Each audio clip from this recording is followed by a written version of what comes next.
de hacer el hermano Peter, el hermano Darwin, y, y créanme que aprender de Dios es un privilegio enorme.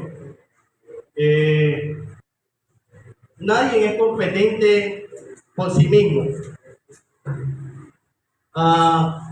Hoy el mundo celebra el Día del Padre.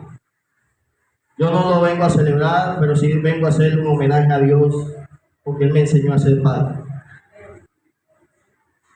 La idea de ser padre no nació conmigo. De hecho, soy muy dado a caer en los afanes de la vida. Soy muy dado por querer estar solucionando los problemas del día a día. Soy muy dado a eso y muy poco soy visionario, la verdad. Darwin hablaba de ser mayordomo. Gracias a Dios por tener un padre que desde muy pequeño, conozco al señor Miguel, trabajó en un banco. El hombre tenía eso muy claro y le enseñó hoy por hoy lo que él es, y eso lo aprecio mucho. Sin embargo, yo no tuve ese privilegio, pero hoy le doy gracias a Dios de que he aprendido un modelo que espero que usted también lo implante para que adquiera sabiduría y entendimiento. Por causa del tiempo, voy a ser lo más breve posible. Pero si usted lee el Salmo 119, ahorita mismo no tengo el texto pero lea todo el Salmo 119. El Salmo 119 dice que los jóvenes, con el entendimiento que Dios nos regala en su palabra, pueden alcanzar sabiduría y entender los misterios como Salomón. Debemos ser mejores que Salomón. Y eso es lo que vamos a hablar hoy. Nadie aprendió a ser padre. Nadie nació siendo padre. Hemos venido a aprender. Y creo que de Dios se puede aprender algo mucho mejor que hemos aprendido de nuestros padres, como dice Pedro. De nuestros padres aprendimos lo mejor que ellos pudieron hacer por nosotros, y yo creo que ningún padre, en toda su capacidad y virtud y excelencia, puede dar lo que Dios nos dio en Jesucristo. De hecho, cuando yo estudio 1 de Pedro, dice la vana manera de vivir. Dice, despojándonos de vuestra vana manera de vivir, la cual hemos recibido de nuestros padres. Y hoy vamos a aprender un poco por qué es vano. No quiero decir que todo lo que nos ha dado los padres, o todo lo que hemos recibido de nuestros padres es malo, no. Pero tiene solamente un alcance, una cosmovisión de vida temporal. Eso es lo que el escritor nos quiere decir. La cosmovisión de vida que tienen los padres es solamente un estilo de vida filosófico, y es un pensar, una idiosincrasia temporal, porque eso es lo que ellos piensan y han entendido de lo que es la vida. Y lo que Cristo nos enseña no se adquiere en ninguna universidad, se adquiere en Cristo.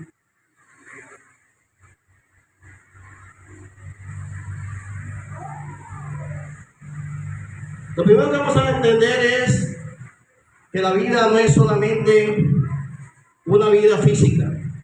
Ahí está en 1 de Pedro capítulo 4, versículo 2, que dice que ya para el cristiano debe bastar ese tiempo pasado. Basta el tiempo pasado. Cuando usted lee ese pasaje, dice basta el tiempo pasado.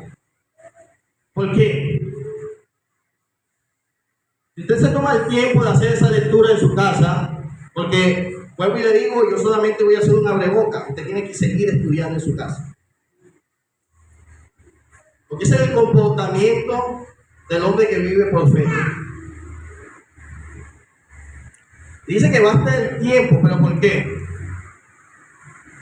Porque las lecciones de vida que tú puedes adquirir, de administración, de familia, buena moral, lo que tú puedes hacer para ser un hombre de éxito, porque eso es lo que yo he ido, hermano, ya tengo gracias a Dios por la experiencia que Dios me ha dado. Y le doy gracias a Dios porque la competencia no debe venir de nosotros, sino que dice Pablo que nuestra competencia viene de Cristo. Por eso yo quiero, hermano, que ahora construyamos un modelo paternal basado en meter a Cristo en la ecuación, para que las matemáticas nos den. A veces, hermano, las matemáticas no nos dan en la vida espiritual porque no metemos a Cristo en la ecuación. Él es la fórmula. Él es la X que estamos buscando en la ecuación. Él es la X. Y esa X, mientras no se encuentre, no te va a encajar. La respuesta será siempre incorrecta. Ahora mire lo que dice, pero antes de leer Lucas, quiero leer, bueno, Lucas, vamos a leer también el caso que querían poner a Jesús también en un lugar incorrecto. Vamos a leer Lucas, capítulo 12, versículo 15.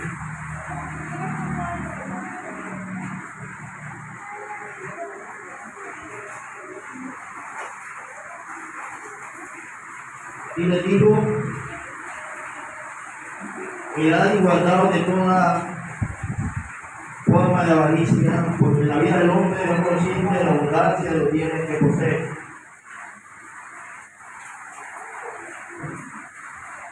A veces pensamos que la vida consiste en que vivir para trabajar.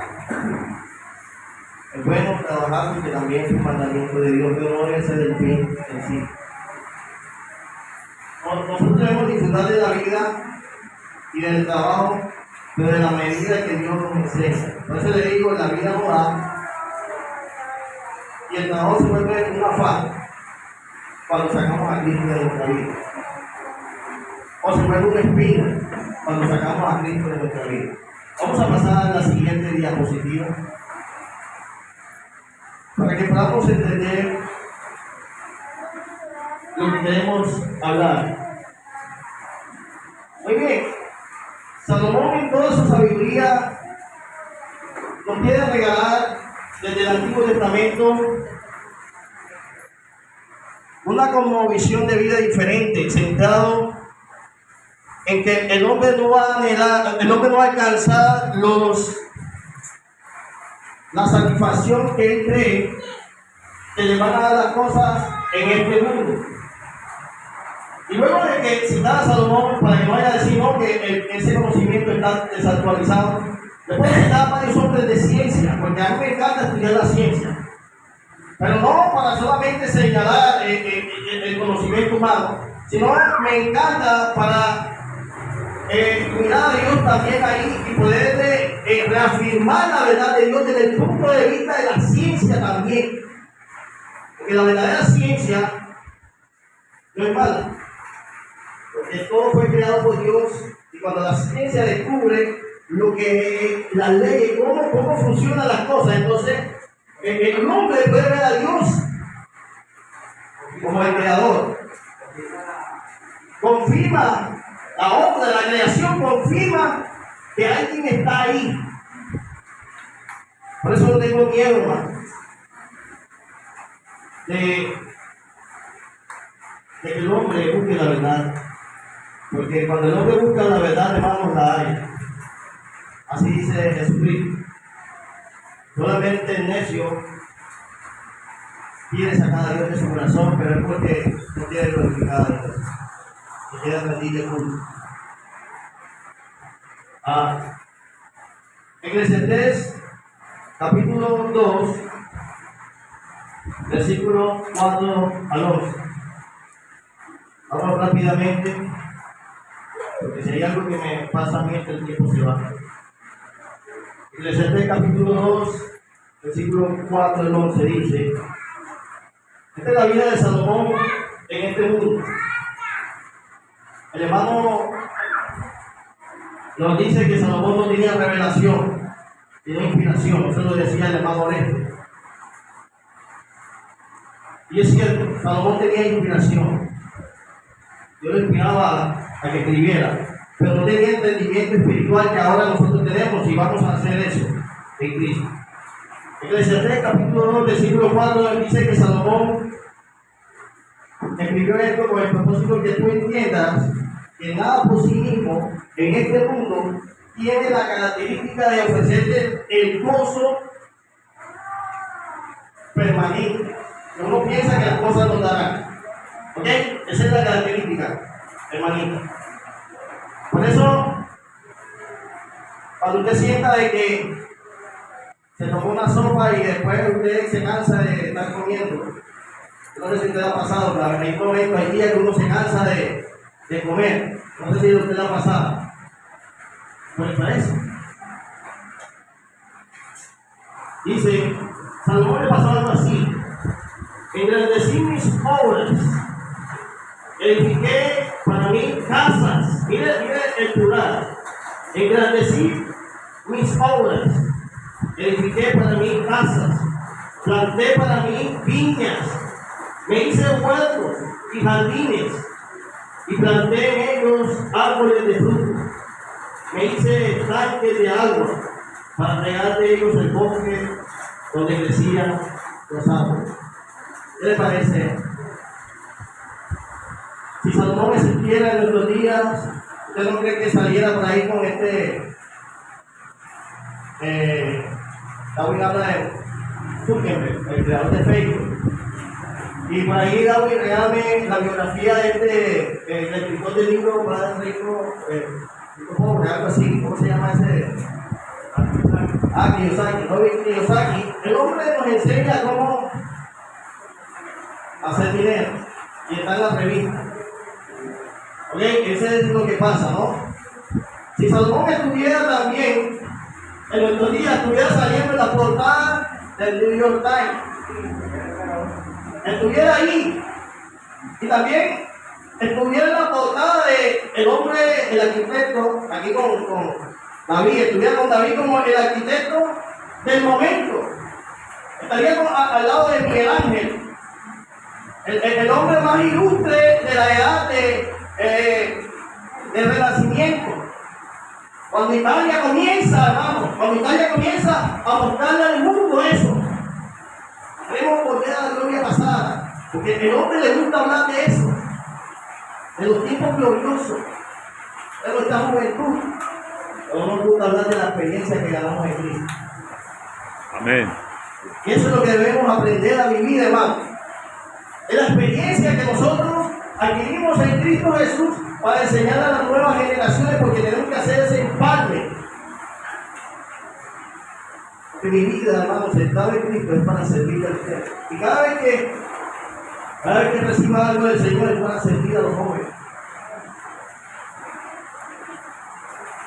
Porque si yo uso el conocimiento, como le pasó a Salomón, que Salomón, en vez de haber sido ese rey, en vez de, me da cosa de que el hombre, a pesar de que era el hombre más sabio, en vez de decir, hombre, edifiqué esto para Israel, para que Israel gozara, para que Israel tuviera parte, decía, no, yo planté,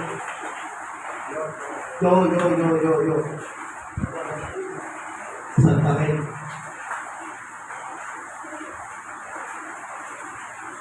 Por eso es que Salomón, al último, entendió y nos regala los consejos para que usted y yo no vivamos de esta manera. Y después le voy a explicarle por qué. Salomón lo explica. Es lo que dice el versículo 8. Me amontoné también plata y oro. ¿Sabe qué? David, cuando hablaba de que ellos recogieron talentos de los tiempos de David, de los tiempos de Salomón, si usted lee Primera de Reyes, dice que en los tiempos de Salomón la plata y el hierro se despreciaban. Es como un tiempo, yo tuve el privilegio de llegar aquí, hermano pequeño, aquí en San Andrés, en la época de San Andrés, ver a la gente, como decía el hermano Víctor, cuando él llegó también a San Andrés, cuando nosotros llegamos a San Andrés, yo niño aquí, la gente no usaba plata, la gente usaba oro. ¿Sí? Yo me acuerdo de ese tiempo, Otro que Peter también hablaba de ese tiempo. Y yo veía a la gente perdada y la gente no le paraba bola a la plata. Y había buenos trabajos. Y era fácil. Sí, bueno, algo así. Estaba Israel en los tiempos de Salomón. Todo eso. Pero miren lo que dice Salomón en el verso 11. Miré yo luego todas las obras que había hecho mis manos y el trabajo que tomé para hacerla y el trabajo que tomé para hacerla. Y he aquí, todo era vanidad y aflicción de espíritu, y sin provecho alguno debajo del sol. Alguno dirá, esto es de pronto algo que escribió Salomón y no tiene ninguna relevancia para el día de hoy. Déjeme decirle que eso no es así. Déjeme decirle que eso no es así. Un escritor, también conferencista, dice el Zucker, él dice que un hombre escribiendo sobre el sueño americano dice: los norteamericanos hoy en día están en la cumbre de una buena estabilidad económica y tienen tiempo. Sin embargo, viene la paradoja de la vida. Teniendo más, son más desdichados. ¿Por qué? Y yo voy a explicarle algo que un escritor, porque a mí me encanta, hermano, a mí me encanta eso. A mí me gusta la ciencia. Hay un escritor también que es cristiano, que es también científico, C.C. Lewis, y él dice: ¿por qué pasa de que cuando hay algo que tú vislumbres y crees que ese algo te va a hacer feliz, pasa de que después que tú comienzas a consumir ese producto y lo tienes, ese gozo con el tiempo desaparece y ya no es lo mismo como al principio? C.C. Lewis no está loco, es un científico, hermano. Exactamente lo mismo que escribió Salomón, y cuando Salomón escribió, él lo escribió desde el punto de vista de cualquier rey, era el hombre más sabio de su época, era científico.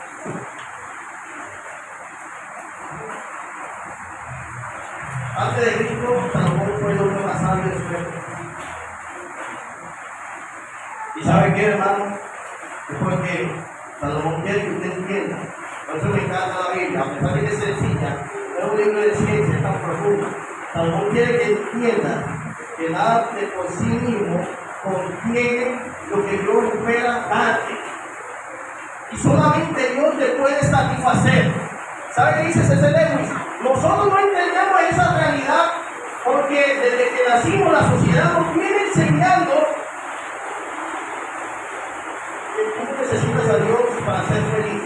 Por eso es que tú ves eso que está en tu corazón. Pero si tú comienzas a reflexionar y paras, te vas a dar cuenta y revisas todo lo que has probado debajo del sol. Como lo dice Salomón, prueba todas las cosas debajo del sol. Y te vas a dar cuenta que vas a llegar a la misma conclusión: comida, bebida, dinero, ropa, mujeres, porque también lo hizo Salomón. Más que cualquier otro contemporáneo, y con mi mamá yo hablaba eso de una manera jocosa. Yo le decía a mi mamá: si ponemos con una, nos volvemos locos. No sé cómo hacía Salomón. Yo quiero mucho a mi esposa, pero es cierto, no sé cómo hacía Salomón para lidiar tanto carácter, porque somos diferentes. Ahora veamos lo que Salomón no entendía, lo que nosotros entendemos o debemos entender, podemos ver conforme al Nuevo Testamento. Pasemos la diapositiva.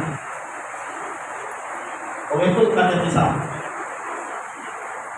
¿Quién es la vida entonces? ¿Quién es nuestra vida? Ahora, tampoco es darse el conocimiento, te da felicidad. ¿Sabe qué dice la Biblia? Que el conocimiento por sí solo, que ahí es donde nos envanece, te levanta el ego. Por eso es que Dios dice de que Dios destruye al hombre en su propia sabiduría. ¿Lo estudias? Porque cuando tú crees que por tu propia fuerza y tu propio medio has logrado eso, entonces te haces a ti mismo de Dios. Sacas a Dios de tu ecuación. Ahora, ¿qué es la vida? Mire lo que dice en 1 Juan capítulo 4, versículo 10. Interesante. Interesante este pasaje. 1 Juan capítulo 4, versículo 10. Así es. 1 Juan capítulo 4, versículo 10 dice: en esto consiste el amor. Aquí está el amor que nos ha dado el Padre. No es que nosotros le hayamos amado a Dios, sino en que Él nos amó a nosotros primero, ¿verdad? Y envió a su Hijo en propiciación por nuestros pecados. Versículo 11: amados, si Dios nos ha amado así, con esa forma, o de esa forma, debemos también nosotros amarnos nosotros a nosotros. Versículo 12: y nadie ha visto jamás a Dios, sino, dice, y si nos amamos unos a otros, Dios permanece en nosotros, y su amor está perfeccionado en nosotros. Pero ese es el capítulo 5. En verdad es el capítulo 5. Puse el 4, me equivoqué, es el 5. Perdón, es el 5. Dice así el capítulo 5, versículo 10: el que cree en el Hijo de Dios tiene el testimonio en sí mismo. El que no cree a Dios le ha hecho mentiroso, porque no ha creído en el testimonio que Dios ha dado acerca de su Hijo. ¿Cuál es el testimonio que Dios ha dado acerca de su Hijo? Dice 2.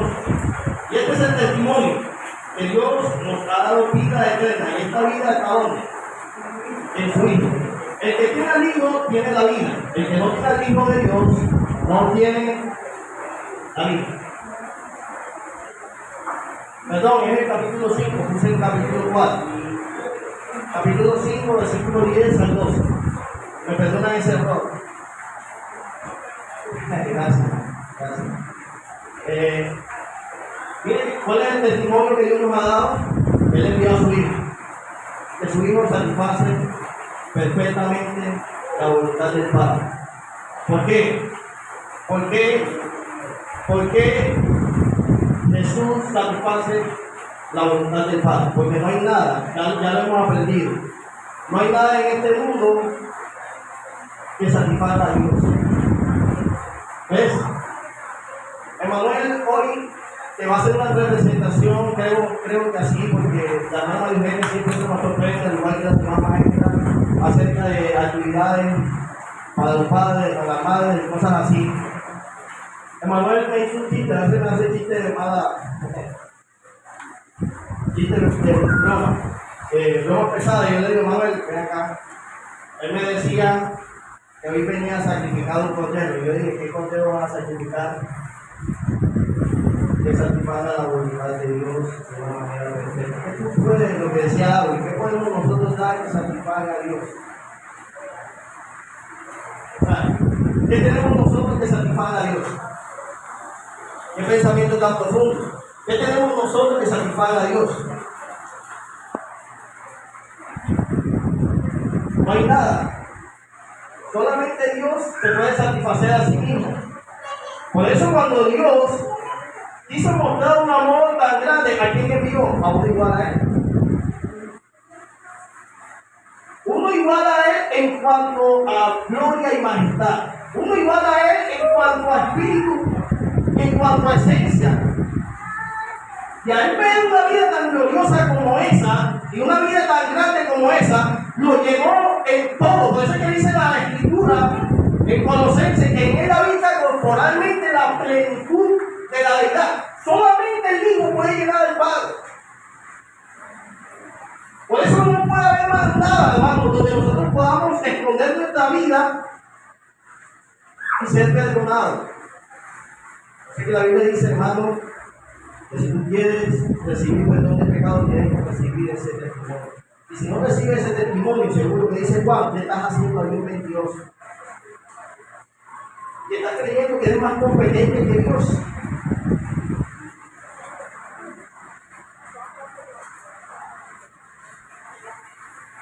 eso es así.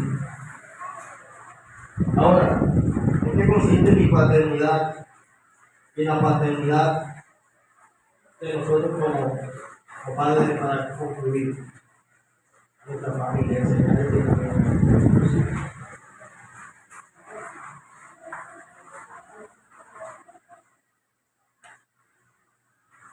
Si nosotros siendo malos, dice la Escritura,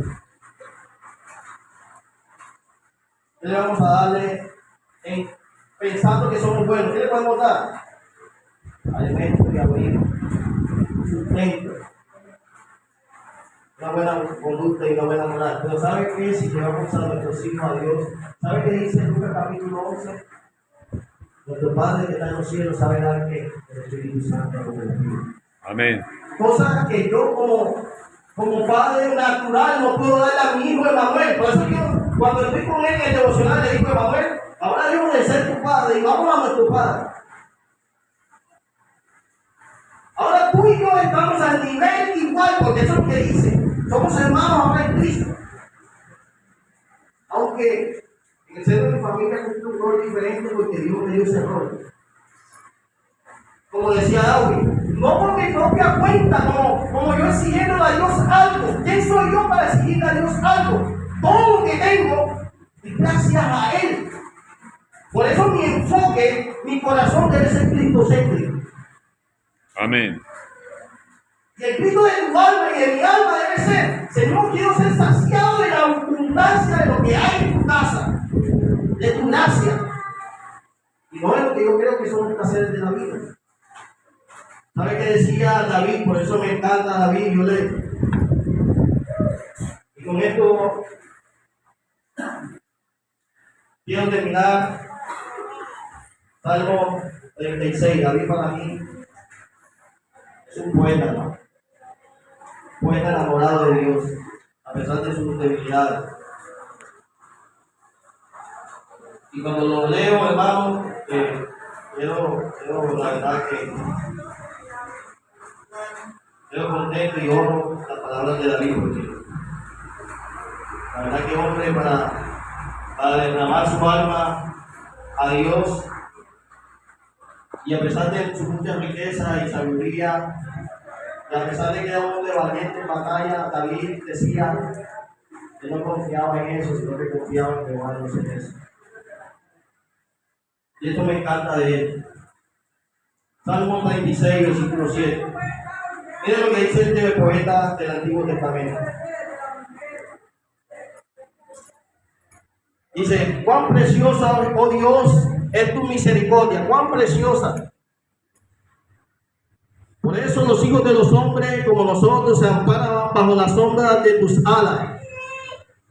Cuando usted va caminando, hermano, y el sol le pega, y ahora en estos días de calor, la gente se acuerda de los árboles, la sombra de los árboles, la sombra de las alas de Dios. ¿Cómo refresca? Así es la misericordia de Dios. Así es la misericordia de Dios. David decía que sin la misericordia de Dios no hay refrigerio. Eso es lo que decía David.